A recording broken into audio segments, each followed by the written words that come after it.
Приветствую вас на канале Книги, Истории, Факты. В этом видео я хочу рассказать 200 интересных фактов, вовсе неизвестных многим. Прошу поставить лайк сейчас до просмотра видео, это очень важно для нас. Вы всегда сможете его убрать, если видео вам не понравится. Начнем. 1. Самый большой самолет в мире шириной превышает 2 футбольных поля. Он называется Стратолаунч и предназначен для использования в качестве стратосферной стартовой платформы для космических ракет. 2.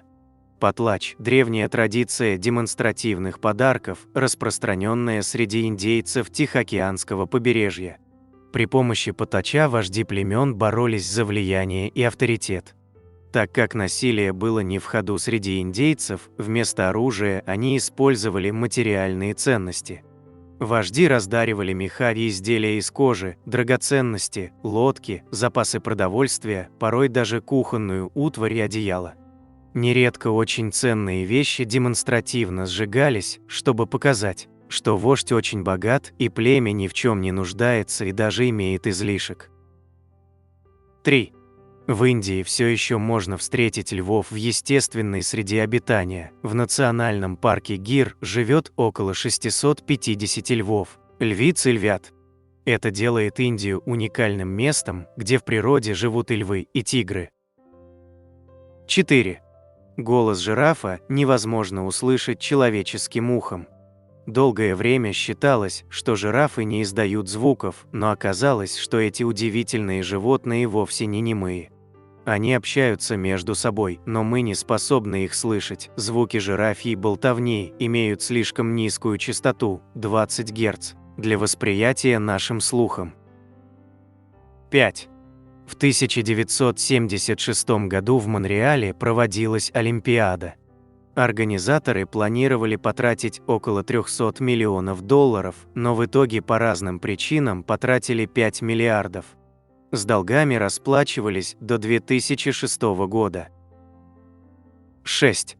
Одна из самых больших банановых плантаций Европы находится в Исландии. В стране льдов используется геотермальная энергия для обогрева теплиц, которой достаточно для того, чтобы выращивать тропические фрукты. 7. Зачем охотиться самим, если под боком живут львы? Представители племени Дороба не тратят силы зря. Они ждут, пока какой-нибудь львиный прайд не поохотится удачно, а потом подкрадываются к кормящимся львам и отрезают кусок мяса от их добычи. Львы обычно впадают в изумление от подобной наглости, а то и убегают, оставляя добычу людям. 8. Орбита Земли не круг, а эллипс, овал. Это означает, что есть точка на орбите, когда Земля ближе всего к Солнцу, и есть точка, когда она наиболее далека от него. Близкая точка приходится на начало января, а дальняя – на начало июля. 9. В Эквадоре существует памятник экватору, который расположен в 240 метрах от настоящей границы полушарий. Причиной этому – ошибка строителей. 10. Лунотрясения или землетрясения на Луне тоже иногда случаются, но не так часто и не с той интенсивностью, как на Земле. Ученые полагают, что лунотрясения связаны с приливными силами Солнца и Земли, а также некоторыми другими причинами. Лунотрясения могут происходить на большой глубине между поверхностью Луны и ее центром. 11. Самым жарким местом планеты является Ливия, где градусник показывал 57,8 градуса Цельсия выше нуля в сентябре 1922 года. Возможно, где-то в пустыне имеются и более жаркие точки, однако они находятся за пределами наблюдательных станций. 12. Косточки персика ядовиты. В них содержится амигдалин, вещество, которое в комбинации с некоторыми витаминами, например, с витамином С, может привести к отравлению. 13. На границе Египта и Судана есть ничейная территория. Небольшой участок под названием Бир-Тавиль не хочет брать под управление ни одна из стран. Ситуация возникла из-за недопонимания расположения границ, проведенных еще Британией в своих африканских колониях. 14. Хоть собирание камней Колизея и находится под запретом, туристы все равно уносят их с собой. Поэтому каждую ночь вокруг Колизея служители рассыпают несколько сотен камней, которые подбирают наивные посетители. 15. В викторианской Англии были ванны-качалки. Работали по принципу кресел-качалок, но внутрь наливалась вода, создававшая иллюзию морского прибоя. Считалось, что волны полезны для здоровья. 16. Насколько нам известно, барабанные перепонки не имеют никакого отношения к зрению. Вот почему все так удивились, когда в 2018 году было доказано, что когда мы двигаем глазами, барабанные перепонки движутся тоже. 17. На крышах Парижа полно пчелиных ульев. Их тут разводят все, кто хочет. Традиция берет начало с далекого 1856 года и говорят, что мед городских пчел самый лучший. 18. Белый носорог вовсе не белый, а назвали его так из-за недопонимания. В бурском языке есть слово «уичт» – «широкий», что созвучно с английский «white» – «белый». Таким носорог и стал в английском языке, а затем переведенное название позаимствовали и другие языки. 19. Однажды британский монарх воевал сам с собой. Георг VI правил как Индией, так и Пакистаном. Когда в 1947 году два этих субъекта развязали конфликт, Георг технически оказался в состоянии войны с самим собой. 20. Высоко в горах можно найти арбузный снег. Красноватый снег по цвету, консистенции и даже вкусу похожий на арбуз – это довольно редкое явление. Причина – микроскопические водоросли, которые активно размножаются на холоде и окрашивают снег в красный цвет. 21. Первый полиэтилен был произведен в Германии. В 1899 году немецкий ученый Ганс фон Пехман получил полиэтилен. Но массовое производство пакетов началось уже в 20 веке. 22. Серебро – это пищевая добавка. Его номер Е174. Используется, главным образом, в качестве съедобного декора и красителя. И употреблять его в небольших количествах совсем не вредно, дезинфицирующие свойства серебра проявляются и тут. 23. В США привезли сначала руку статуи свободы, а потом уже всю скульптуру. Постройка продвигалась медленно, и руку статуи с факелом сначала выставили в Филадельфии, а потом в Нью-Йорке, собирая деньги за вход. Это позволило частично профинансировать завершение проекта. 24. Николай II поцеловал тысячи солдат за время своего правления. Последний император России Николай II имел пасхальную традицию благодарить каждого из солдат своей личной охраны поцелуями в щеки. Это занимало от 2 до 4 дней. 25. Перья птиц весят больше, чем скелет. Есть, конечно, исключения вроде пингвинов или страусов, но обычно перьевой покров перевешивает полые легкие кости. 26. Королевская кобра не всегда использует яд. Эта змея предпочитает экономить токсин для охоты. Чтобы отпугивать больших животных или человека, змея может делать холостые укусы, закрывая доступ яда к зубам при помощи мышц. 27. В Израиле было запрещено цветное телевидение. Власти считали его поводом к социальному неравенству. Одни могут себе позволить, другие нет. Когда все же выяснилось, что почти всем и так хватает на цветной ТВ, запрет сняли. 28. Те кошачьи, что могут мурлыкать, не могут издавать рев. У ревущих кошек, например, у льва, подъязычная кость гибкая и в сочетании с особой связкой позволяет издавать грозный рев. а у мурлыкающих, например, леопарда или пумы, эта косточка твердая и может мелко колебаться, формируя особый вибрирующий звук. 29. Название валюты Ботсваны переводится как «пусть будет дождь». Пула – это не только название валюты, но еще и приветствие и девиз страны. Дождь пустынной Ботсване действительно нужен всегда. 30. Индийская ядерная программа носила странное название. В 1974 году на территории Индии успешно прошли ядерные испытания, а весь проект назывался «Улыбающийся Будда». Стоит ли говорить, что ничего смешного в нем не было?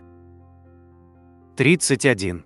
Гелий – единственный элемент периодической таблицы, открытый не на Земле. Гелий был обнаружен при исследовании хромосферы Солнца, поэтому его назвали в честь бога Солнца Гелиоса. В 1895 году месторождение гелия нашли и на Земле. 32. Обезьяны переживают кризис среднего возраста, как и люди. Дети, подростки и люди старшего возраста чувствуют себя благополучнее и счастливее, чем люди среднего возраста. Причина этого до сих пор до конца не ясна. Удивительно то, что высшие приматы, как и люди, проходят через такой кризис. Каждая из 508 наблюдаемых учеными человекообразных обезьян прошла через кризис середины жизни. Результаты эксперимента были опубликованы в 2012 году. 33.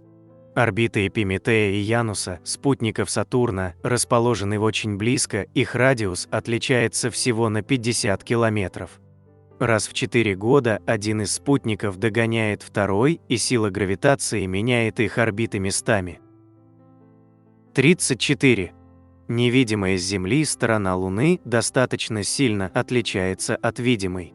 Если на видимой стороне застывшая лава покрывает около 31% поверхности, то на обратной стороне только 1%. Данные также говорят о том, что толщина коры на обратной стороне Луны в среднем на 10 километров больше, чем у той, что обращена к Земле. Есть ряд гипотез происхождения этой странной асимметрии, но точного ответа пока у науки нет. 35. В древних Афинах только очень богатые люди платили налоги, и эти деньги шли на финансирование самых важных расходов города, государства, содержание флота и воздаяние богам. Хотя сегодня это может показаться удивительным, большинство из крупнейших налогоплательщиков не только исправно платили, но и хвастались тем, сколько они отдали в казну. Деньги были так же важны для древних афинян, как и для большинства людей сегодня. Так чем же объясняется такая восторженная реакция на необходимость платить налоги? Афинская финансовая элита получала взамен бесценное общественное уважение со стороны других граждан. 36. Большая часть Сахары покрыта не песком. Сахара, огромнейшая пустыня, почти целиком заполнена гравием. В основном она состоит не из песка, а из крошечных камешков красного, белого и черного цвета. 37. Наш голос в записи иной, потому что мы слышим, так сказать, не тем ухом. Это звучит странно, но это так. А все дело в том, что когда мы говорим, то воспринимаем свой голос двумя путями: внешним – слуховой канал, барабанная перепонка, среднее ухо, и внутренним – через ткани головы, которые усиливают низкие частоты голоса.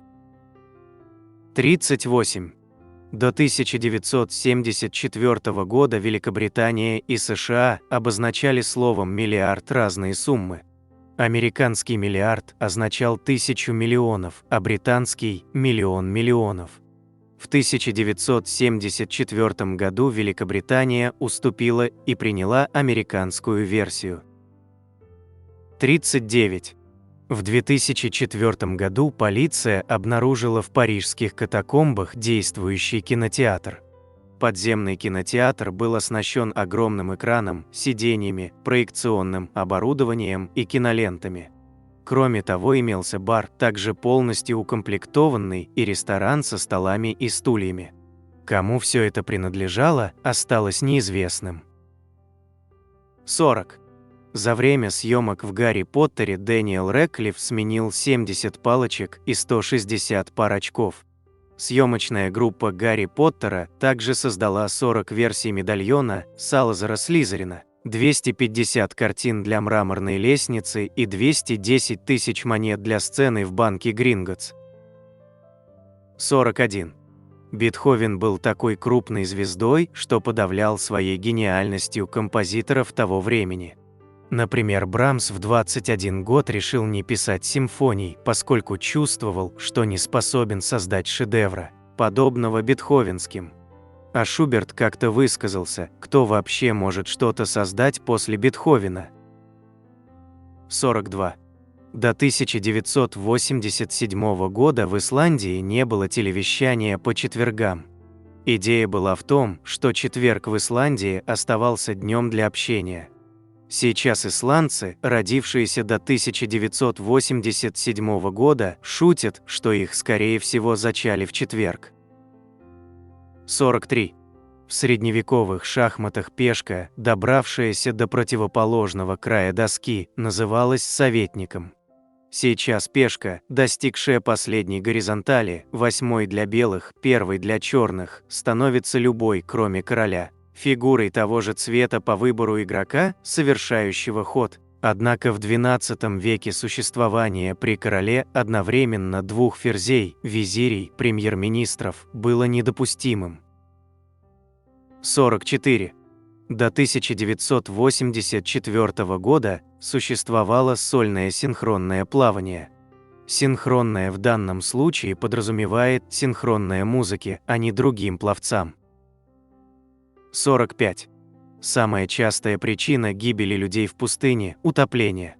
Согласно данным Геологической службы США, у человека гораздо больше шансов утонуть в пустыне, чем сгинуть как-либо иначе. Дожди в пустыне бывают каждый год. Поскольку пустыни обычно не оборудованы системой водоотведения, дождевая вода уходит в землю. Точнее, в песок, превращая его в смертельно опасные зыбучие пески. Не менее опасные песчаные бури, они могут в буквальном смысле утопить человека в песке. 46. Какой продукт питания в нашем рационе самый древний? Люди выращивают и употребляют в пищу различные виды риса на протяжении как минимум 12-15 тысяч лет. Это самая древняя сельскохозяйственная культура на Земле. Единственный предполагаемый конкурент риса – кукуруза, которая была одомашнена 7,5-12 тысяч лет назад на территории современной Мексики. 47. Сколько существует способов завязать галстук? Приготовьтесь удивиться – 177 147 способов. Это число особенно шокирует, если знать, что предыдущее исследование установило гораздо меньшее число способов – 85. Однако новое исследование включало в себя не только классические узлы, но и такие экзотические приемы, как открытые узлы, обматывание и закручивание. 48. В каждый момент времени где-то играют пьесу Шекспира. В период с 1959 по 2015 годы пьесы Шекспира ставили на больших и малых мировых сценах в среднем по 410 раз в год. Некоторые из этих постановок разовые, другие исполняются круглый год. По подсчетам Всемирной библиографии Шекспира, в любой момент времени в каком-то из часовых поясов играют Шекспира. 49. Целую сцену фильма «Братство кольца» из трилогии «Властелин колец» смыло в реку. В конце фильма должна была быть сцена, где главные герои сражаются с орками на реке, рассказал режиссер фильма Питер Джексон.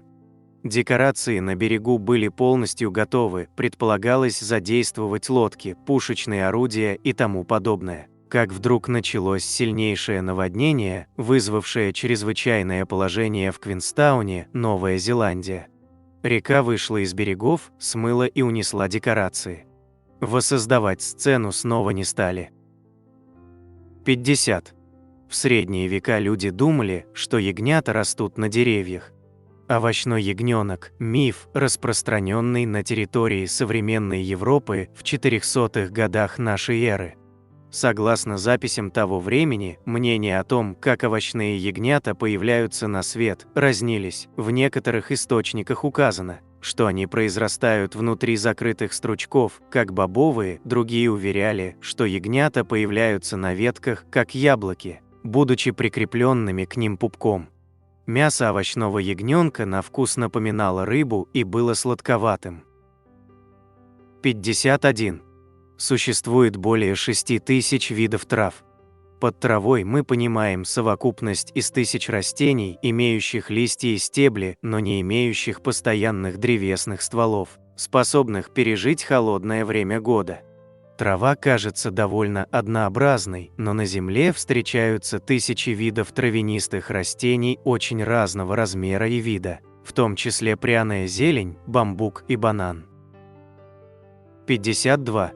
По-научному ковыряние в носу называется ринотилексомания. Согласно исследованию, 91% людей ковыряет в носу хотя бы раз в день, а 1,2% делают это минимум раз в час. 53. Большинство унитазов спускают воду в ми-бемоль.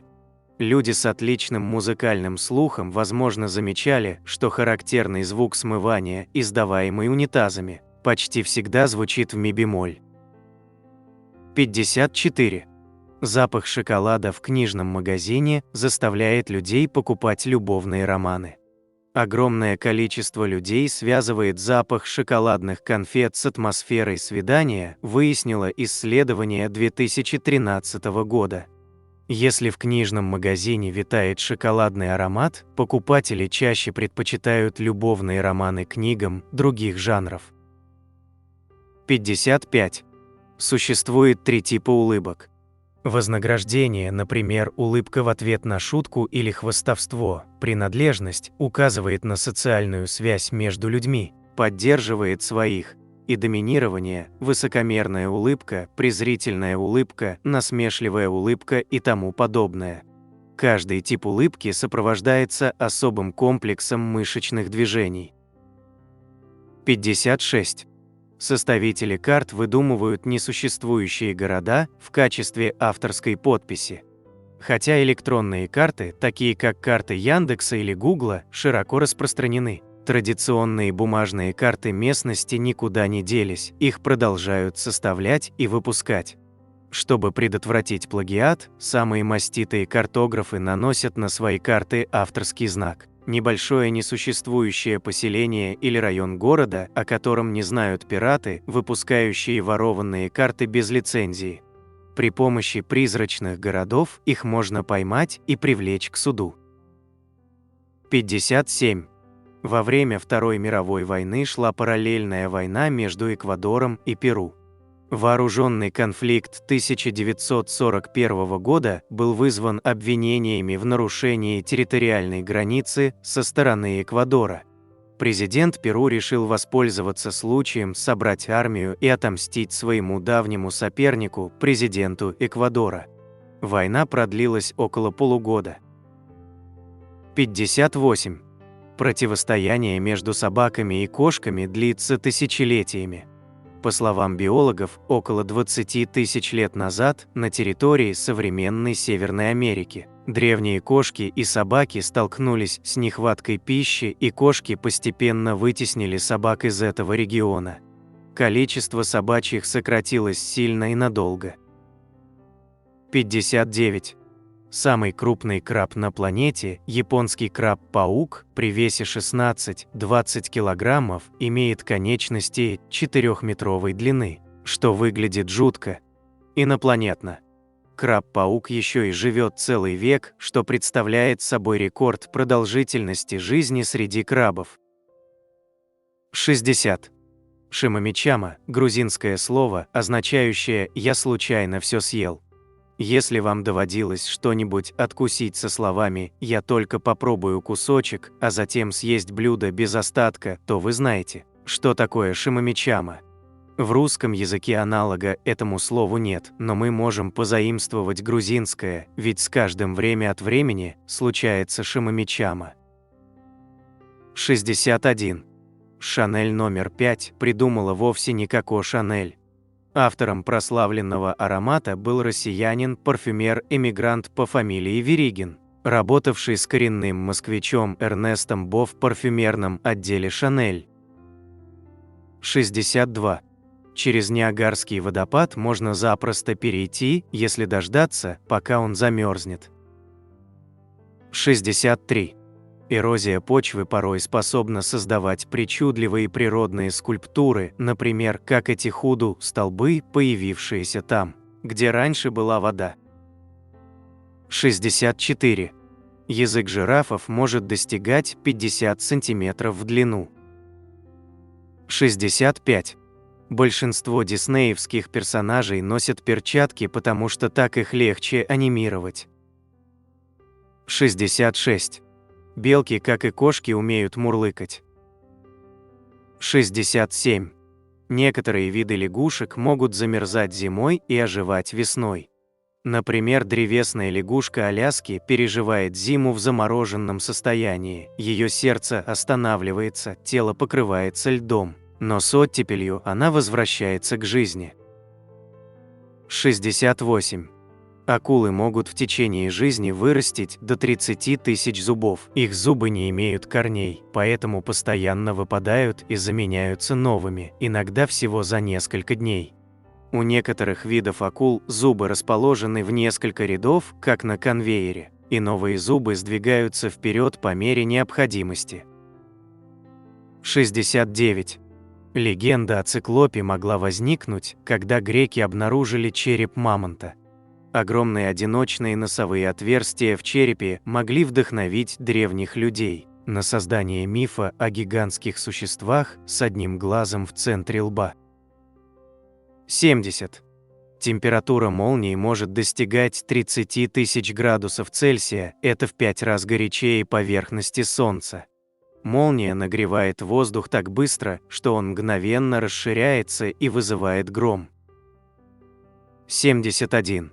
Собаки умеют распознавать человеческие эмоции по лицу.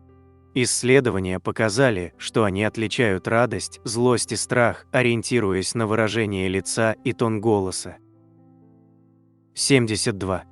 Лев Яшин, знаменитый советский вратарь, известен не только как выдающийся футболист, но и как хоккейный вратарь. В молодости он играл за хоккейную команду «Динамо Москва» и был обладателем Кубка СССР и бронзовым призером чемпионата страны по хоккею. 73. Старые книги действительно имеют сладковатый запах из-за присутствия в бумаге лигнина. Лигнин – это органическое соединение, которое содержится в древесине и является частью структуры бумаги. Со временем лигнин начинает разлагаться под воздействием кислорода и света, и в процессе его распада выделяются ароматные вещества, такие как ванилин. Это придает старым книгам характерный запах, который многие находят приятным и ностальгическим. 74. Самое старое живое дерево на Земле – сосна Мафусаил, которой более 4800 лет. Она растет в Калифорнии и считается старейшим известным по возрасту организмом на планете. 75. Императорские пингвины могут задерживать дыхание более 20 минут. Это помогает им нырять на глубину до 500 метров в поисках рыбы, несмотря на суровые антарктические условия. 76. Самая короткая война в истории длилась всего 38 минут. Это была англо-занзибарская война 1896 года, начавшаяся из-за разногласий по поводу наследника трона. Британия быстро нанесла удар, и война завершилась почти мгновенно.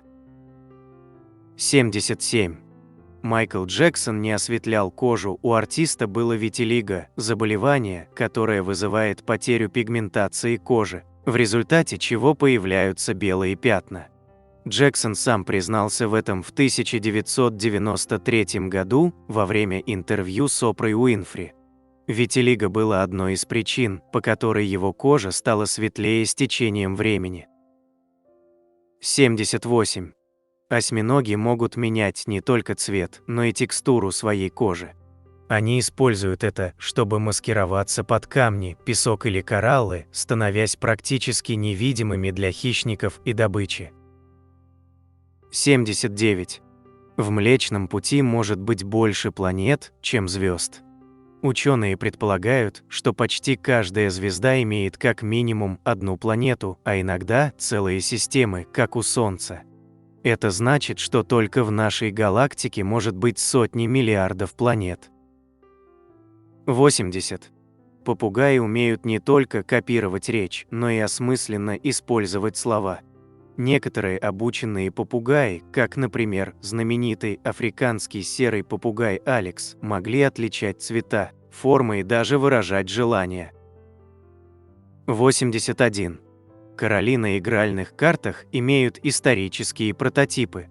Каждый король в колоде ассоциируется с конкретным монархом или исторической личностью. Например, король пик часто символизирует Карла Великого, короля франков, и императора Священной Римской империи. Король червей может быть связан с Ричардом Львиное Сердце, королем Англии. Король бубен иногда ассоциируется с Юлием Цезарем, римским императором. Король треф обычно связывается с Александром Великим, великим полководцем и царем Македонии.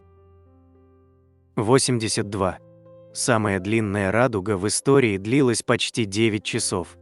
Она появилась в небе над Тайванем в 2017 году и продержалась 8 часов и 58 минут, что стало официальным мировым рекордом. 83. В Норвегии образование в университетах бесплатное не только для граждан, но и для иностранцев. Даже студенты из других стран могут учиться бесплатно в государственных вузах, оплачивая только проживание и личные расходы. Сейчас бесплатное обучение только для граждан стран ЕС, да и обучение в бакалавриате лишь на норвежском. 84. Муравьи никогда не спят по-настоящему. Вместо сна у них есть короткие фазы отдыха, которые длятся всего по несколько минут и происходят десятки раз в день. Но колония все равно функционирует без перерывов, как идеально слаженный механизм. 85. Далматинцы рождаются без пятен. Щенки появляются на свет полностью белыми, и их характерные черные пятна начинают появляться через несколько недель. Пятна постепенно проявляются и распределяются по телу, становясь все более яркими по мере того, как щенки растут. 86. В прошлом существовала профессия будильник, человек, который будил других людей рано утром. Это было особенно актуально до появления современных будильников. Будильники ходили по домам и звонили в окна или стучали в двери, чтобы разбудить жителей, особенно тех, кто работал на фабриках или в других областях, где точность времени была критична. Профессия исчезла с развитием механических и электронных будильников, но когда-то она была довольно распространена. 87. 1/3 всей поверхности Земли покрыта лавой. Это результат древней вулканической активности, большинство океанических плит состоят из застывшей магмы, образовавшейся миллионы лет назад. 88. В Японии есть поезда с персоналом, который извиняется за опоздание даже в 20 секунд. Пунктуальность – важнейшая часть японской культуры, и даже малейшее отклонение от расписания сопровождается извинениями по громкой связи. 89. Дельфины называют друг друга по имени. У каждого дельфина есть уникальный свист, который он использует как имя. Другие дельфины запоминают эти звуки и обращаются друг к другу, подзывая именно этим позывным. 90. Если кошка позволяет гладить свой живот, это явный признак доверия. Живот – это самая уязвимая часть тела для кошек, поэтому прикосновения в этой области говорят о том, что она чувствует себя в безопасности и доверяет вам. 91. Дорожный гипноз – это состояние, которое может возникать у водителя при длительном вождении или путешествии, когда внимание становится менее сфокусированным из-за монотонности окружающей обстановки. В этом состоянии человек может испытывать чувство замирания или автопилота, когда действия выполняются без полного осознания происходящего. 92. Хлеб сначала резали вручную. Нарезной хлеб был изобретен только в 1928 году. И хотя идея поначалу казалась странной, уже через несколько лет фраза «лучшее с тех пор, как нарезанный хлеб» стала популярным выражением в США. 93.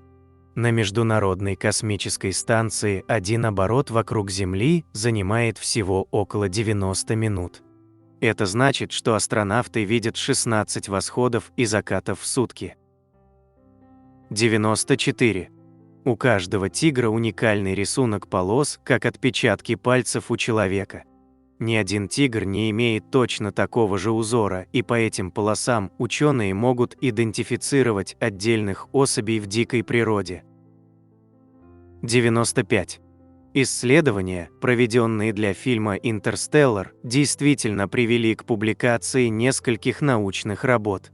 Главным научным консультантом фильма был кибернетик и астрофизик Кип Торн, который также является лауреатом Нобелевской премии по физике для создания реалистичных сценариев, связанных с черными дырами и искривлением пространства-времени. Команда ученых, включая Кипа Торна, разработала подробные математические модели, чтобы учесть физику в фильме.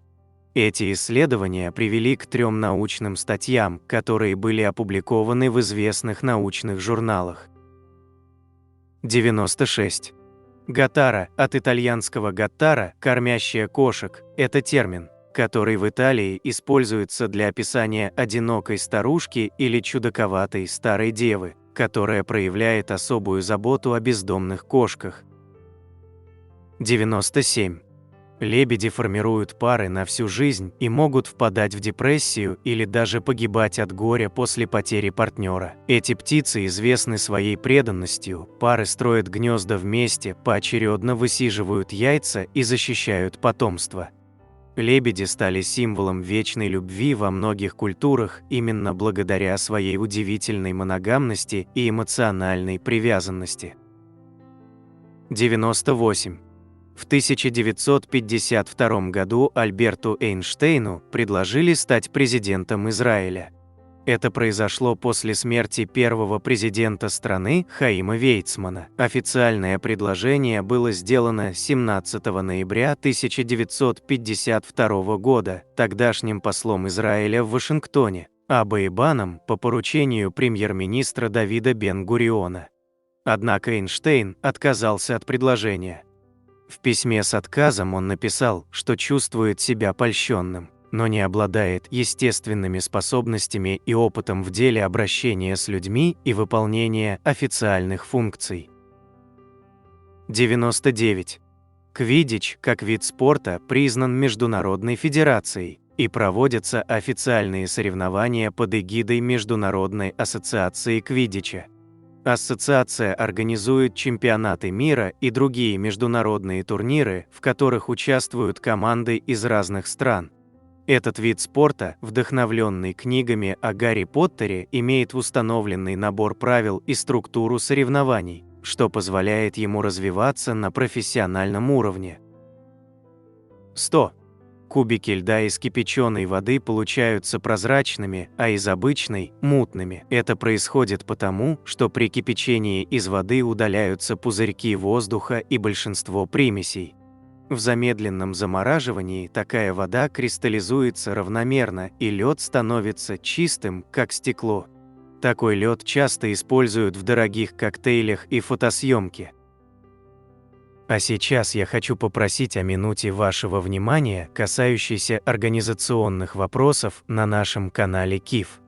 Прошу вас подписаться, а также нажать на колокольчик и выбрать все уведомления. Также прошу вас подписаться на наш телеграм-канал, ссылка на него размещена в шапке главной страницы. Из него вы всегда оперативно узнаете о выходе новых видео, и только там мы регулярно публикуем материалы, которые никогда не будут размещены на YouTube из-за жестких правил площадки.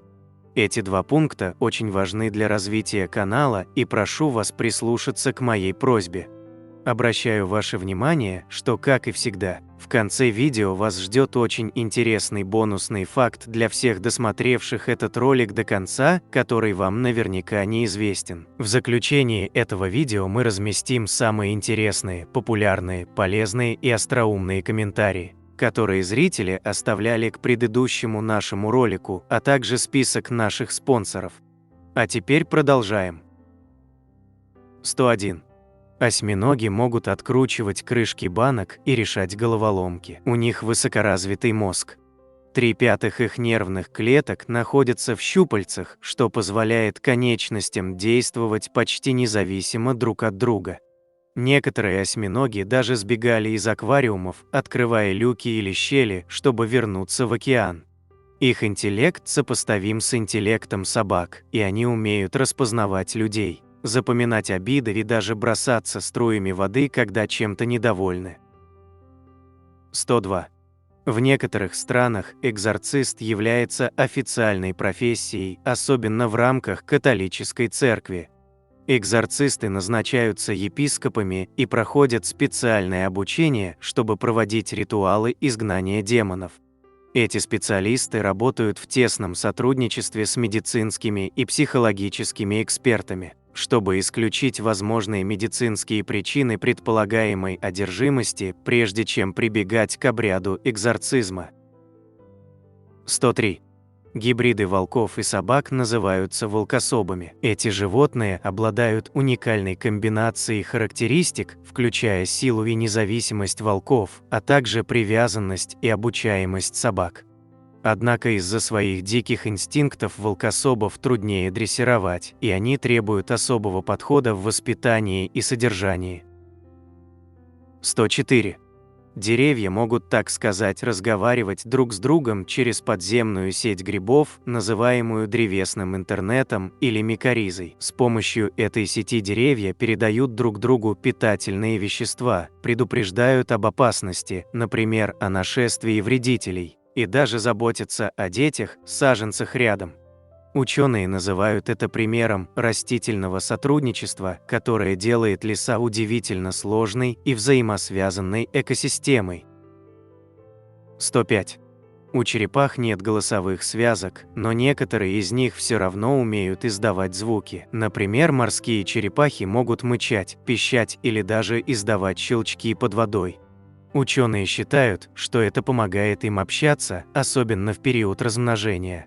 А некоторые сухопутные черепахи ворчат или шипят, когда чем-то недовольны. 106. Пауки не могут жевать пищу, поэтому они впрыскивают в жертву пищеварительные ферменты, превращая ее внутренности в суп, а затем всасывают жидкость, словно через соломинку. По сути, пауки пьют свою еду, а не едят ее. 107. Употребление сахара ускоряет старение. Большое количество сахара вызывает гликацию, процесс, при котором молекулы сахара приклеиваются к белкам, например, коллагену и эластину, что нарушает их структуру и функции. Коллаген и эластин играют ключевую роль в поддержании упругости и эластичности кожи, и их повреждение ускоряет старение. Это приводит к потере упругости кожи, образованию морщин и снижению ее общего состояния. 108. Согласно теории относительности Альберта Эйнштейна, путешествия во времени теоретически возможны, но они ограничены определенными условиями. В частности, по его специальной теории относительности, время замедляется для объектов, движущихся с очень высокой скоростью, близкой к скорости света. Это означает, что для путешественника, движущегося со скоростью, приближающейся к световой, время будет течь медленнее по сравнению с теми, кто остается в покое. Таким образом, путешествие в будущее становится возможным при достижении таких высоких скоростей. 109. Теория трех рукопожатий или теория трех знакомых. предполагает, что каждый человек на планете связан с любым другим человеком через цепочку из не более чем 3 взаимных знакомых. Это означает, что вы можете быть в непосредственном контакте с любым человеком в мире через 3 посредника, то есть через 3 рукопожатия. 110. Персонажи из популярного мультсериала и комиксов «Черепашки-ниндзя» названы в честь известных итальянских художников эпохи Ренессанса. Леонардо, Микеланджело, Донателло и Рафаэль получили свои имена в честь таких великих мастеров, как Леонардо да Винчи, Микеланджело Буонаротти, Донателло ди Никколо ди Бетто Барджи и Рафаэль Санти. 111. Паралич перфекциониста – это психологическое состояние, при котором человек, стремясь к идеальному результату, оказывается неспособным начать или завершить задачу из-за страха, что она не будет выполнена совершенно. Такой человек может постоянно откладывать работу, тратить слишком много времени на детали или вовсе избегать выполнения задач, если не уверен, что сможет достичь максимального уровня совершенства. 112. Синдром Дориана Грея – это психопатологическое состояние, которое связано с одержимостью, внешностью и желанием сохранить молодость и привлекательность любой ценой. Название происходит от главного героя романа Оскара Уайльда «Портрет Дориана Грея», в котором молодой человек, стремясь сохранить свою физическую красоту, заключает сделку, благодаря которой его изображение стареет вместо него, а сам он остается вечным юношей.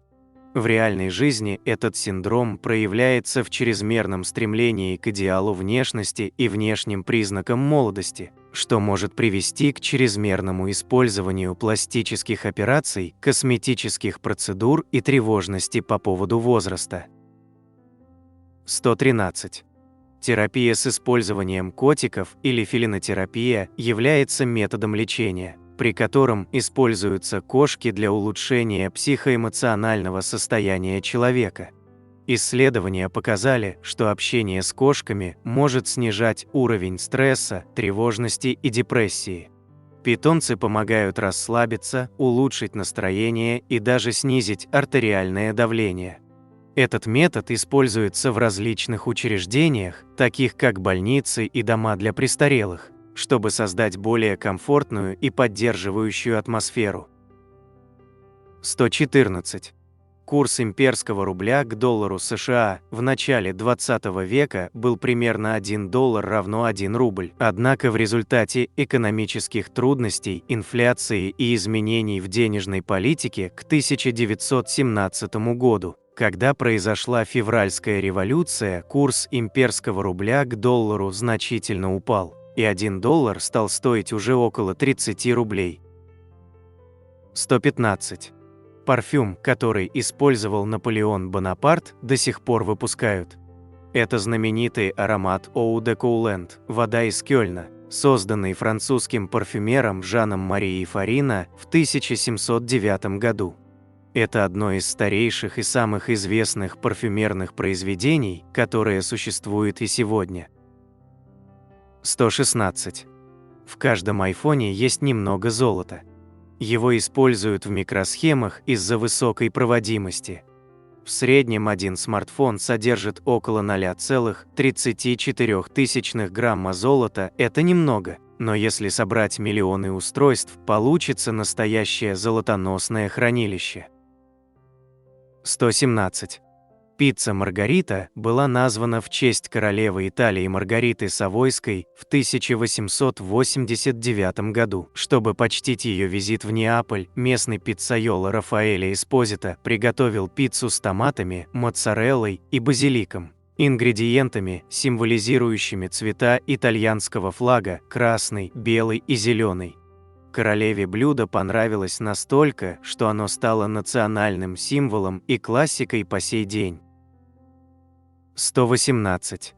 Первая зубная паста появилась в Древнем Египте около 5000 лет назад, задолго до изобретения зубных щеток. Ее делали из порошка пепла, измельченных копыт, яичной скорлупы и пемзы, иногда добавляя миру и мяту для свежести. Такая смесь помогала очищать зубы, но могла быть очень абразивной. Современная зубная паста с фтором появилась только в 1950-х годах и с тех пор стала неотъемлемой частью ежедневной гигиены. 119. Исследования показали, что люди, страдающие от акне в молодости, могут стареть медленнее, чем те, у кого кожа была чистой. Ученые из Королевского колледжа Лондона обнаружили, что у таких людей теломеры, участки ДНК на концах хромосом, отвечающие за биологическое старение клеток, оказываются длиннее. Длинные теломеры связаны с более медленным старением кожи и организма в целом. Так что акне в подростковом возрасте может быть неожиданным признаком того, что ваша кожа дольше останется молодой. 120. Самая старая в мире ткань была найдена в пещере в Грузии и датируется примерно 34 тысячами лет назад. Это были крошечные фрагменты льняного волокна, некоторые из которых были окрашены в разные цвета, а другие скручены в нити, что говорит о наличии примитивного ткачества задолго до появления цивилизаций. Люди умели обрабатывать и носить ткани намного раньше, чем научились писать. 121. Самое первое мыло появилось более 4000 лет назад. Его делали из смеси животного жира и древесной золы. Археологи нашли записи о мыле в шумерских табличках, датируемых 2800 годом до нашей эры. Тогда мыло использовали не для гигиены, а в основном для стирки тканей и лечения кожных заболеваний. И только в Древнем Риме мыло начали применять для мытья тела, хотя сначала римляне предпочитали очищать кожу маслом и скребками. 122. Первый ручной фен для сушки волос появился в 1890-х годах, но весил почти 2 килограмма и мог перегреваться или даже вызвать ожог. Он был неэффективным и скорее теплым, чем горячим. Современные фены стали мощнее, легче и безопаснее благодаря появлению пластиковых корпусов, термодатчиков и ионизации. Интересно, что раньше женщины чаще сушили волосы пылесосом, подключая шланг к выдувному отверстию. 123. Во время гражданской войны в Нигерии 1967-1970 годы, также известной как Биафра, в 1969 году стороны конфликта временно приостановили боевые действия, чтобы посмотреть товарищеский матч, в котором участвовал легендарный бразильский футболист Пеле. Его команда, Сантос, провела показательные игры в Лагосе и Бенине, и ради этого события стороны на короткое время согласились на перемирие. Это стало одним из редких случаев в истории, когда футбол буквально остановил войну. 124. Влад Цепиш, более известный как Влад Дракула, был реальным историческим правителем Валахии, нынешняя Румыния, в 15 веке и стал прототипом знаменитого вампира Дракулы из романа Брэма Стокера. Он получил прозвище Цепиш, что означает «колосожатель», за жестокую привычку казнить врагов посредством насаживания на кол. Историки считают, что таким способом он пытался навести страх и поддерживать порядок. Несмотря на свою жестокость, многие в Румынии до сих пор считают его национальным героем за сопротивление османскому вторжению. 125. Натуральная резина изначально была липкой и мягкой, особенно в жару, до тех пор, пока не была изобретена вулканизация. Этот процесс открыл в 1839 году Чарльз Гудьер, да, тот самый, в честь которого названа компания Гудьер. Он случайно уронил смесь каучука и серы на горячую плиту и обнаружил, что получившийся материал стал упругим, прочным и не размягчался от тепла. Вулканизация навсегда изменила промышленность. С тех пор началось массовое производство подошв, шин, прокладок и тысяч других изделий из резины.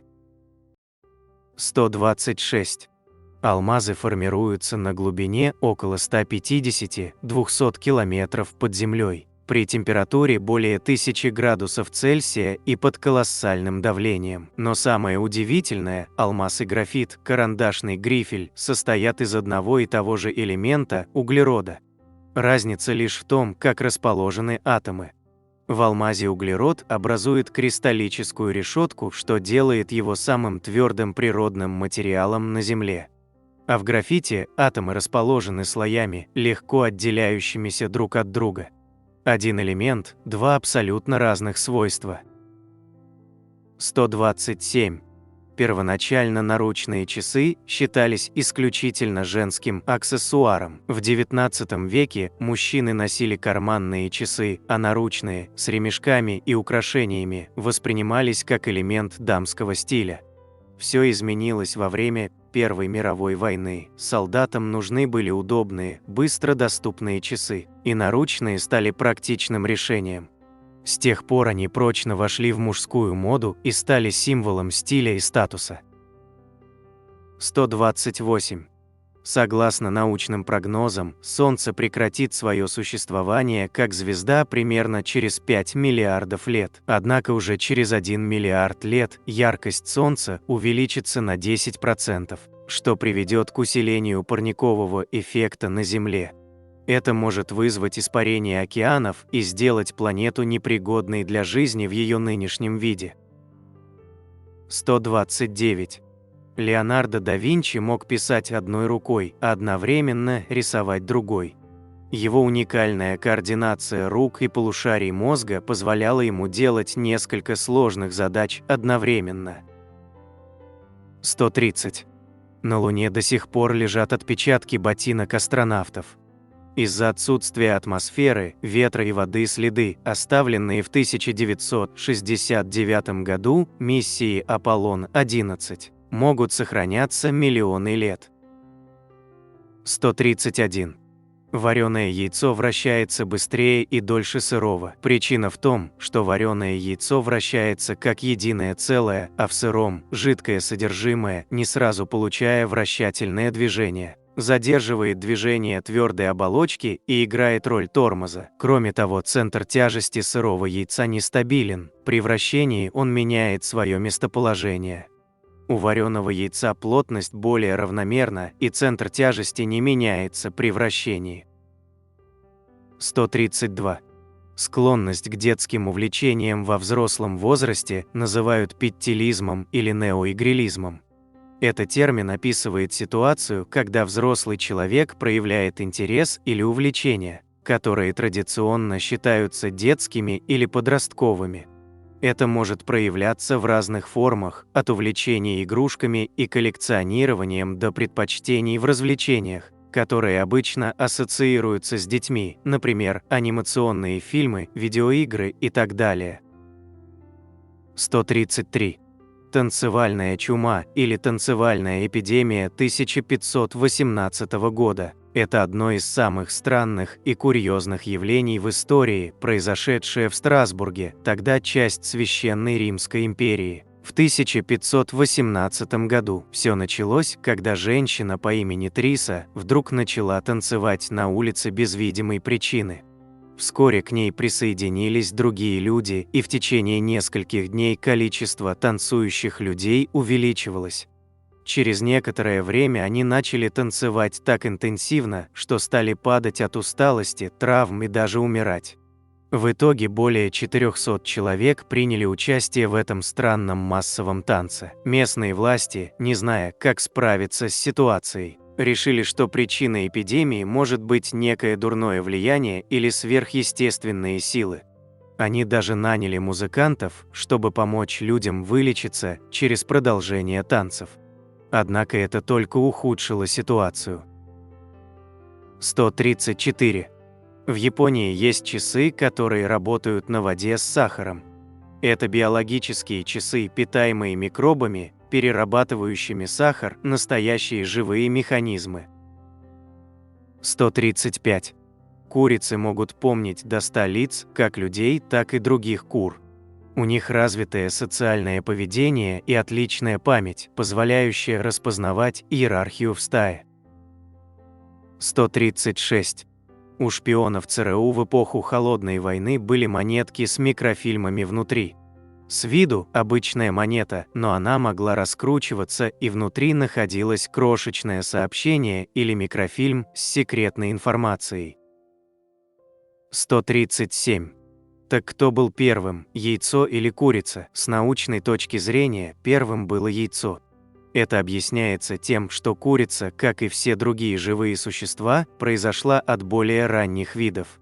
В процессе эволюции существовали существа, которые откладывали яйца, и эти яйца постепенно становились все более похожими на яйца современных кур. Одно из таких яиц с маленькой мутацией вылупилось и стало тем, что мы сегодня называем курицей. Таким образом, яйца существовали задолго до появления кур. 138. Шоколад был когда-то валютой. У ацтеков какао-бобы использовались как деньги. За 10 бобов можно было купить кролика, а за 100 – раба. Шоколад ценился выше золота. 139.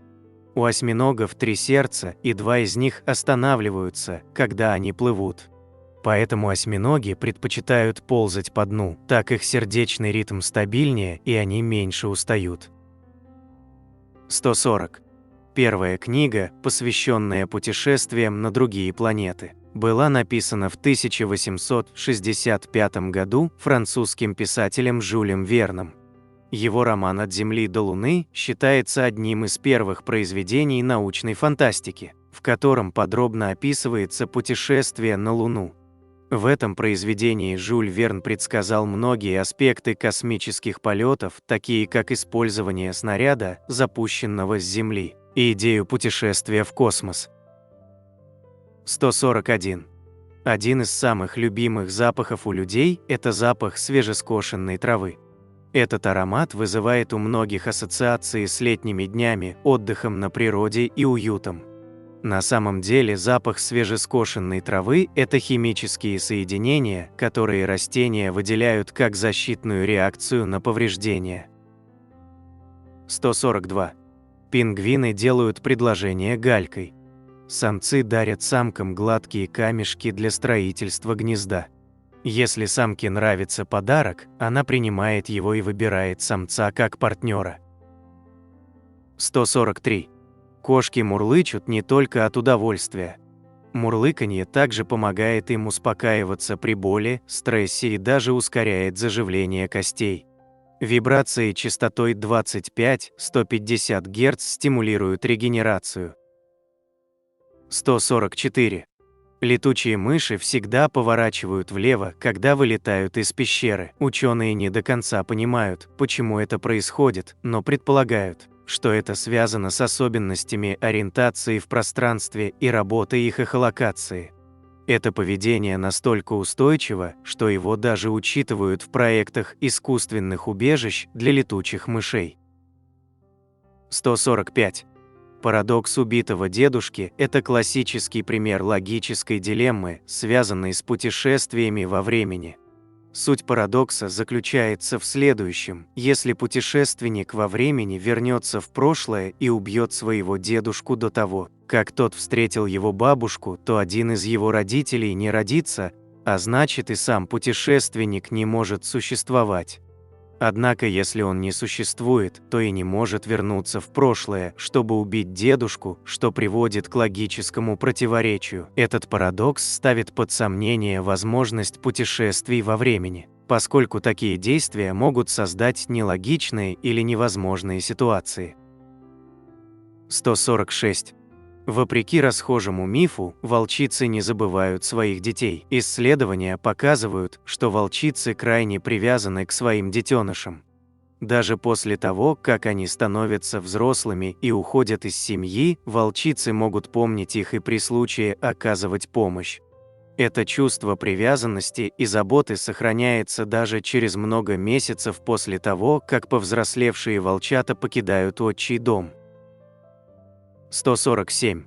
Зубная эмаль – самое прочное вещество в человеческом организме. Она крепче даже костей и состоит в основном из минерала под названием гидроксиапатит. Эмаль защищает зубы от износа, давления и кислоты. Однако, несмотря на свою твердость, она не восстанавливается естественным образом, потому что не содержит живых клеток.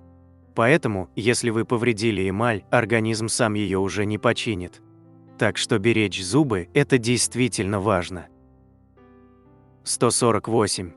Первые современные встроенные кухни появились в Германии в 1920-х годах и назывались «Франкфуртская кухня». Она была спроектирована архитектором Маргарет Шутте-Лихоцки как максимально функциональное и эргономичное пространство для домохозяек. Вдохновленная интерьером вагонов поездов, кухня включала компактные шкафы, выдвижные ящики и логичное размещение техники. Эта концепция положила начало дизайну кухни как рабочего треугольника: раковина, плита и холодильник, расположенные для удобства движения. 149. Пламя свечи на самом деле нежно-голубое у основания и содержит крошечные частицы сажи, которые светятся в желто-оранжевом спектре. Когда вы смотрите на огонь свечи, вы видите результат сложного химического процесса. Воск испаряется, смешивается с кислородом и сгорает. Интересно, что в невесомости, например на МКС, пламя свечи становится ровным, голубым и шарообразным, потому что там нет конвекции и горячий воздух не поднимается вверх. Это делает свечи на орбите почти, так сказать, инопланетными на вид. 150. Домашняя кошка считается одним из самых разрушительных хищников для экосистемы. По оценкам, она ответственна за уничтожение или серьезное сокращение численности более 30 видов животных, включая птиц, млекопитающих и рептилий, на разных континентах. Это связано с ее охотничьими инстинктами и способностью к выживанию в самых разных условиях. 151. Бабочки пробуют еду ногами. На их лапках расположены специальные рецепторы, которые позволяют им вкусить поверхность, на которую они садятся. Таким образом, бабочка определяет, подходит ли растение для откладывания яиц или кормления. По сути, они едят глазами и ногами, а уже потом хоботком. 152. Мозг человека потребляет около 20% всей энергии организма, хотя составляет всего примерно 2% от массы тела. Даже когда вы просто сидите и ничем не заняты, ваш мозг активно работает, обрабатывает сигналы, поддерживает работу внутренних органов, следит за температурой тела, координирует дыхание, пульс и даже генерирует мысли ни о чем. Поэтому думать действительно энергозатратно, и не зря после умственного труда чувствуешь усталость. 153. Горячая вода может замерзнуть быстрее, чем холодная. Это явление называется эффект Мпембы. Хотя звучит нелогично, при определенных условиях горячая вода действительно может перейти в лед быстрее, чем холодная. Ученые до сих пор не пришли к единому объяснению этого эффекта. Возможные причины включают испарение, конвекцию, переохлаждение и влияние температуры на молекулярную структуру. Этот парадокс до сих пор остается предметом споров и исследований. 154. Просмотр ужастиков может помочь сжигать калории и даже способствовать снижению веса. Это связано с тем, что когда человек смотрит страшные фильмы, его уровень стресса и тревожности повышается, что активирует симпатическую нервную систему, известную как система борьбы или бегства. В ответ на стресс организм выделяет адреналин, что ускоряет сердечный ритм и повышает общий уровень метаболизма. Исследования показали, что за час просмотра ужастика можно сжигать до 113 калорий, что примерно равно интенсивной прогулке. 155. Существует феномен, известный как синдром высоких этажей. Кошки, упавшие с высоты более 7-8 этажей, имеют больше шансов на выживание, чем те, кто падает с меньшей высоты, что связано с тем, что они успевают подготовиться к приземлению, распрямив тело в воздухе. 156. На Венере идут дожди из серной кислоты, но Они никогда не достигают поверхности. Атмосфера Венеры настолько горячая, около 470 градусов Цельсия у поверхности, что капли серной кислоты испаряются еще до того, как успевают упасть. Это явление называется вирго, когда осадки формируются в облаках, но испаряются в воздухе прежде, чем достичь Земли. Получается на Венере вечный призрачный дождь. 157. Рог носорога состоит не из кости, а из кератина, того же белка, из которого сделаны человеческие ногти и волосы. Он растет на протяжении всей жизни животного и может восстанавливаться, если будет поврежден. Несмотря на прочность, рог можно спилить без вреда для носорога, что в некоторых странах делают для защиты животных от браконьеров, охотящихся на рог из-за ложных мифов о его целебных свойствах. 158. Первый мобильный телефон весил почти 1 килограмм и имел время разговора около 30 минут. Он был создан в 1973 году инженером компании Motorola Мартином Купером. Телефон назывался Dynatec 8000X и поступил в продажу только через 10 лет, в 1983 году. Его цена составляла около $4000, что сегодня эквивалентно более чем 10 тысячам долларов. Несмотря на громоздкость, это устройство стало началом эры мобильной связи. 159.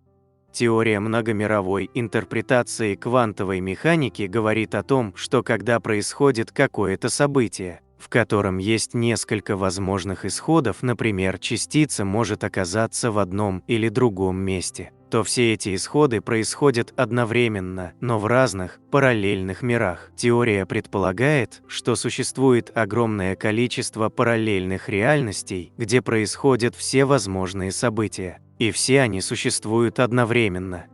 В этих мирах могут быть другие версии нас с вами, которые делают разные выборы и живут по разным сценариям. 160.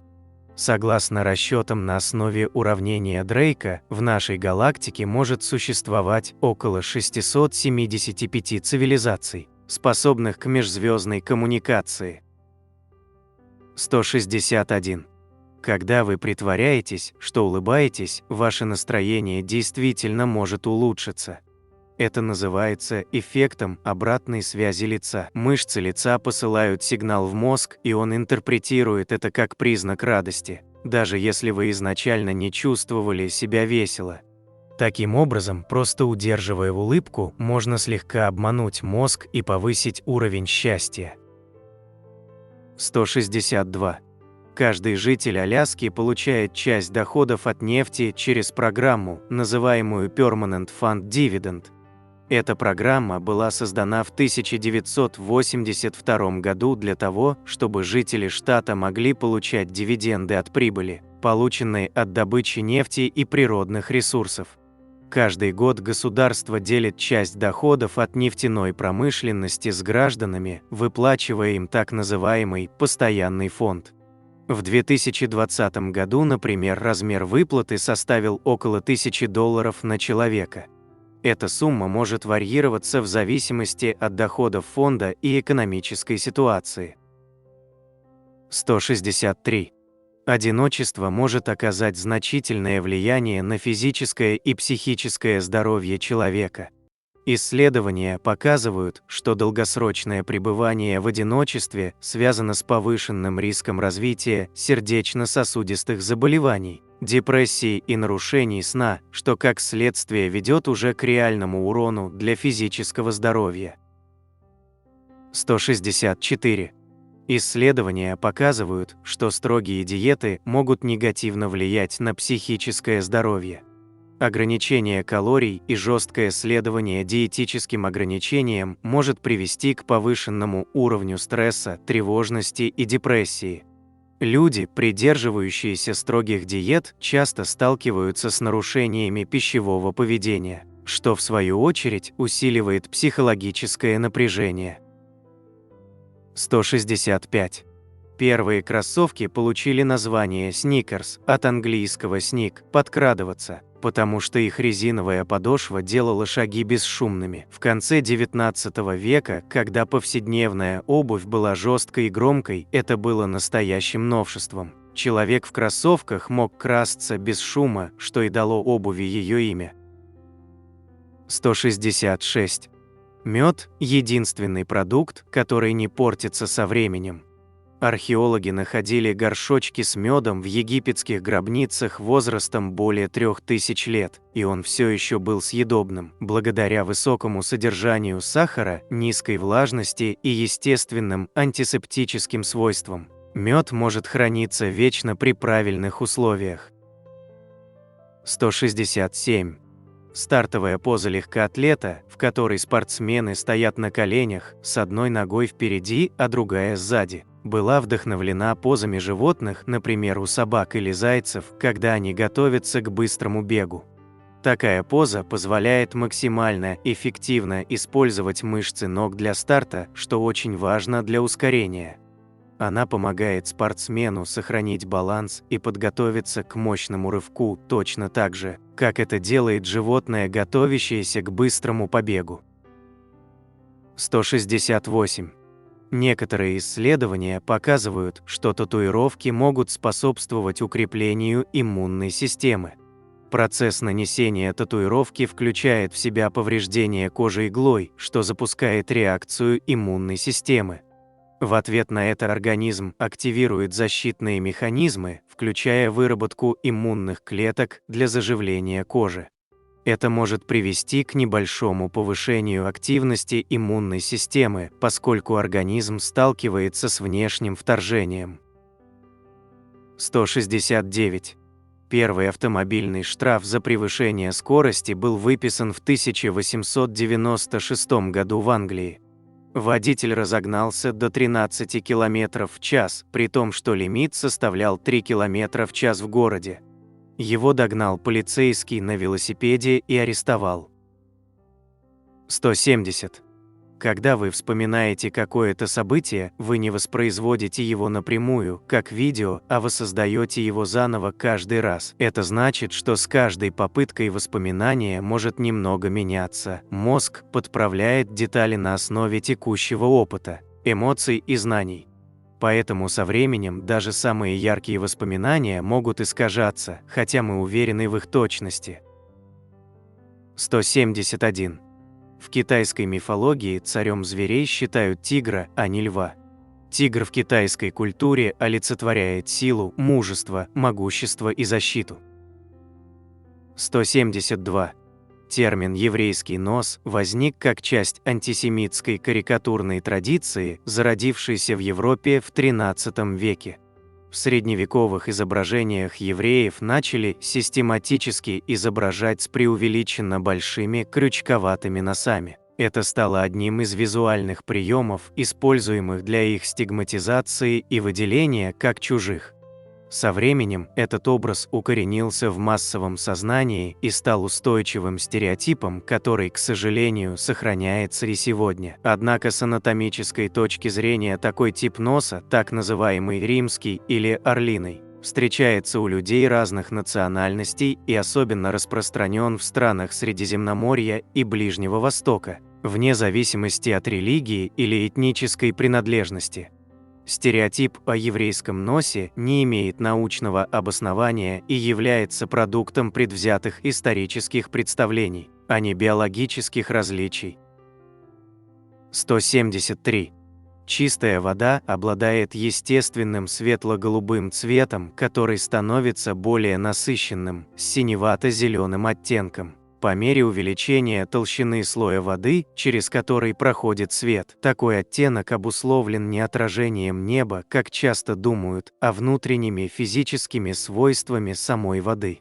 Молекулы воды избирательно поглощают свет в красной и желтой частях спектра, а синие волны отражаются и рассеиваются сильнее, создавая характерный голубой оттенок. Именно поэтому океаны и глубокие озера кажутся синими или бирюзовыми даже в пасмурную погоду. 174. Исследования показывают, что принятие решений на иностранном языке может способствовать более рациональному подходу. Это явление связано с тем, что использование неродного языка помогает снизить эмоциональную вовлеченность, которая часто мешает объективному анализу. Когда мы думаем на родном языке, наше восприятие ситуации может быть более субъективным и эмоционально окрашенным. На иностранном языке же мы склонны оценивать информацию более логично и критически, что позволяет принимать более обоснованные и рациональные решения. 175. Гол Диего Марадоны в матче Аргентина-Англия на чемпионате мира 1986 года принято называть «рукой Бога». Во время матча Марадона забил гол, использовав руку, что является нарушением правил. Однако арбитр не заметил этого, и гол был засчитан. Марадона позже сказал, что это был гол рукой Бога, утверждая, что ему помогло вмешательство высших сил. 176. В 2013 году житель американского штата Массачусетс Аллен Марк Фуллер решил необычным способом выразить свои чувства к бывшей жене. Он приобрел участок с домом, находящийся прямо напротив ее дома, и установил на своем участке огромную деревянную статую руки с вытянутым средним пальцем, классическим жестом неприличия. Статуя была ориентирована точно в сторону окна его бывшей супруги и даже снабжена ночной подсветкой, чтобы послание было видно круглосуточно. Местные власти, несмотря на жалобы, не смогли обязать его убрать скульптуру, так как она находилась на частной территории и формально не нарушала законы. 177. На Международной космической станции не действуют национальные законы в привычном смысле. Вместо них применяется специальное международное соглашение, известное как Межправительственное соглашение по МКС, подписанное участниками проекта. Согласно этому документу, каждый космонавт подчиняется законам своей страны, но в целом на станции действует единый свод правил, регулирующих поведение, виды деятельности, научные эксперименты, безопасность, конфликты, а также даже распорядок дня и праздники. Это уникальный пример международного сотрудничества, где важны уважение, дисциплина и четкая координация между представителями разных государств. 178. Мировой рекорд по самому громкому крику принадлежит ирландской учительнице по имени Джилл Дрейк. Она закричала слово «тихо» с ошеломительной громкостью 121,7 дБ. Это сравнимо по уровню шума с ревущей бензопилой, взлетом реактивного самолета или ударом грома. Рекорд был официально зафиксирован и попал в Книгу рекордов Гиннесса, а сама учительница призналась, что громкий голос – ее профессиональный инструмент в борьбе за дисциплину в классе. 179. В средние века существовала практика судебных разбирательств над животными. Животных обвиняли в преступлениях, таких как нанесение вреда людям или порча имущества, и даже устраивали настоящие суды с присяжными и адвокатами. Иногда животных приговаривали к наказаниям от штрафов до казни. 180. Существует редкое заболевание, которое называют болезнью вампира, это порфирия. Оно связано с нарушением обмена веществ, из-за чего в организме накапливаются порфирины, вещества, вызывающие повышенную чувствительность кожи к солнечному свету. Люди с порфирией часто страдают от высыпаний, сильных болевых ощущений, покраснений и даже повреждений кожи при контакте с солнечными лучами. Кожа становится очень бледной, а в некоторых случаях появляются изменения зубов и десен, что вместе с боязнью света и объясняет легенды о вампирах. Помимо кожных симптомов, порфирия может вызывать неврологические проблемы, слабость, судороги, проблемы с памятью и настроением. 181. Несмотря на свой мирный облик, коровы оказываются опаснее акул. Согласно исследованию 2012 года, крупный рогатый скот ежегодно становится причиной смерти в среднем 22 человек. Как правило, это несчастные случаи на фермах, связанные с толчками, ударами копытом или давкой. Для сравнения, акулы в среднем убивают около 6 человек в год по всему миру. Таким образом, вероятность стать жертвой коровы почти в 4 раза выше, чем попасть в пасть акуле. 182. Во время своей пиковой активности комета Лавджоя удивила астрономов. Она выбрасывала в космос спирт, этанол, в объемах, эквивалентных примерно 500 бутылкам вина каждую секунду. Наряду с алкоголем комета также испускала сахара и другие органические молекулы, что усилило интерес к ней как к потенциальному источнику органических веществ, из которых, возможно, зародилась жизнь на Земле. Этот феномен стал одним из ярких подтверждений того, что даже далекие небесные тела способны нести сложные химические соединения. 183. Петр I, известный как Петр Великий, был не только реформатором России, но и настоящим гиком своего времени. Чтобы лучше понимать европейские технологии и культуру, он тайно отправился в Европу под чужим именем и работал простым плотником и корабельным мастером на верфях в Голландии и Англии. Этот опыт помог ему коренным образом модернизировать российский флот и армию, а также внедрить западные технологии и стиль жизни в Россию. 184. В древнеславянской культуре существовал особый обряд «встреча на заре». Молодые пары встречались на рассвете в лесу или на поляне, чтобы вместе встретить первый солнечный луч нового дня. Это считалось моментом особой магии и взаимной привязанности, когда чувства становились крепче, а любовь еще ярче.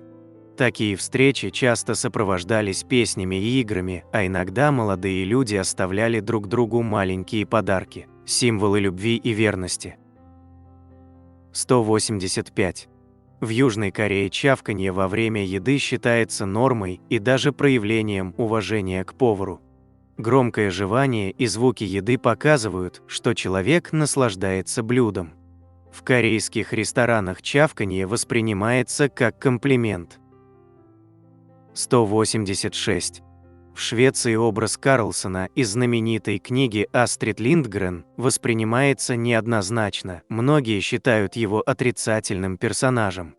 В отличие от более теплого восприятия в других странах, шведские читатели и критики отмечают его эгоистичное и капризное поведение, которое часто приводит к неприятностям для окружающих. 187. Шерлок Холмс – самый экранизируемый литературный персонаж в истории кино и телевидения. По данным различных исследований, образы этого знаменитого детектива появлялись в более чем 250 фильмах и сотнях телесериалов, начиная с эпохи немого кино и до наших дней. Его история и личность продолжают вдохновлять режиссеров и актеров по всему миру благодаря уникальному сочетанию интеллекта, харизмы и загадочности. 188. Кошки не умеют обижаться так, как это делают люди. Когда они прячутся или избегают контакта, это не из чувства обиды, а скорее из инстинктивной реакции на угрозу или присутствие более сильного существа. Такое поведение помогает им чувствовать себя в безопасности и избегать конфликтов, а не выражать негативные эмоции. 189. В ДНК человека содержится множество древних вирусов. Примерно 8% нашего генома составляют эндогенные ретровирусы, вирусы, которые когда-то инфицировали наших предков, но со временем стали частью их генетического материала. Эти вирусы встраивались в клетки и передавались из поколения в поколение, так что в какой-то момент стали неотъемлемой частью человеческой ДНК. 190. Гладиаторы в Древнем Риме были настоящими звездами, подобно современным спортсменам. Их бои собирали огромные толпы зрителей на аренах, и они пользовались большой популярностью. Некоторые гладиаторы становились настоящими кумирами, их имя было известно в империи, и фанаты могли требовать их участия в поединках. Победители сражений нередко становились богатыми и влиятельными людьми, получая щедрые подарки от поклонников и спонсоров. Иногда они даже подписывали контракты с организаторами боев, получая гонорары за участие в соревнованиях. 191. Собаки могут притворяться ранеными или больными, чтобы получить внимание или лакомство. Это поведение является частью их социальной адаптации, так они манипулируют нашими эмоциями. Когда собака хочет что-то вкусное или просто больше внимания, она может слегка прихрамывать или вжимать уши, делая вид, что ей плохо. Эти инстинкты направлены на то, чтобы вызвать у человека желание помочь, что в итоге приносит собакену желаемое. 192. Коты могут пролезть в очень узкие отверстия и щели благодаря особенностям своего скелета. У них очень гибкий позвоночник с большим количеством позвонков, около 30, что позволяет им изгибаться и сжиматься почти как жидкость. 193. У кукушек один из самых звонких голосов среди птиц. Они могут производить звуки, которые слышны на расстоянии до 2 километров. Некоторые виды кукушек способны имитировать звуки других птиц. Они могут использовать это для общения или отпугивания, пародируя, например, хищных птиц. Некоторые культуры считают кукушек символом удачи, а другие – символом несчастья. В европейской культуре кукушка была связана с началом весны, а в английском языке слово «кукушка» используется в качестве сленгового выражения для обозначения сумасшедшего или эксцентричного человека. 194. Исследования показывают, что людям с более низким уровнем интеллекта сложнее распознавать сарказм. Это связано с тем, что сарказм основывается на несоответствии между буквальным смыслом сказанного и контекстом, в котором это произнесено. Для его распознавания мозгу нужно учитывать интонацию, мимику, ситуацию и скрытые намерения, то есть навыки, связанные с так называемой теорией разума и социальным интеллектом. Понимание сарказма требует определенного уровня когнитивной и эмоциональной зрелости. 195. Ночные разговоры часто бывают более откровенными и честными. Это связано с тем, что в темное время суток снижается уровень социальной настороженности. Люди чувствуют себя более расслабленно и безопасно, особенно в доверительной обстановке. Также ночью снижается активность коры головного мозга, отвечающей за контроль самовыражения, что делает эмоции и мысли более открытыми. Именно поэтому глубокие и искренние разговоры чаще случаются именно поздним вечером или ночью. 196. Одна из научных версий происхождения легенд о вампирах заключается в попытке рационализировать необъяснимые с точки зрения медицины явления, такие как внезапные смерти, эпидемии и особенности разложения тел. В донаучную эпоху, особенно в средневековой Европе, отсутствие знаний о болезнях, например, туберкулезе или порфирии, приводило к возникновению суеверий. Некоторые симптомы этих заболеваний – бледность, чувствительность к свету, кровохарканье – совпадали с описаниями, приписываемыми вампирам. Кроме того, особенности естественного разложения тела в определенных условиях, сохранившиеся мягкие ткани, выделение жидкостей, могли восприниматься как признаки того, что покойник жив. Эти наблюдения, лишенные научной интерпретации, стали основой для мифов о существах, якобы возвращающихся из могил. 197. Самой богатой собакой в истории считается немецкая овчарка по кличке Гюнтер IV. Она унаследовала состояние от другой собаки, Гюнтера III, которому миллионы завещала немецкая графиня Карлотта Либенштейн. Состояние Гюнтера IV оценивалось более чем в $300 миллионов. У пса были виллы, служба безопасности, а инвестициями занимались профессиональные управляющие. 198. То, что в дождь лучше спится, обусловлено эволюцией. В такую погоду крупные хищники охотились меньше, а шум дождя маскировал посторонние звуки, создавая безопасную атмосферу для отдыха. Благодаря этому наши предки могли спать глубже и спокойнее, что повышало их шансы на выживание. 199. Археологические находки и исторические источники свидетельствуют, что викинги часто брали с собой котов в морские экспедиции. Коты выполняли важную функцию контроля за популяцией грызунов на кораблях и в лагерях, что помогало сохранять продовольственные запасы и предотвращать распространение болезней.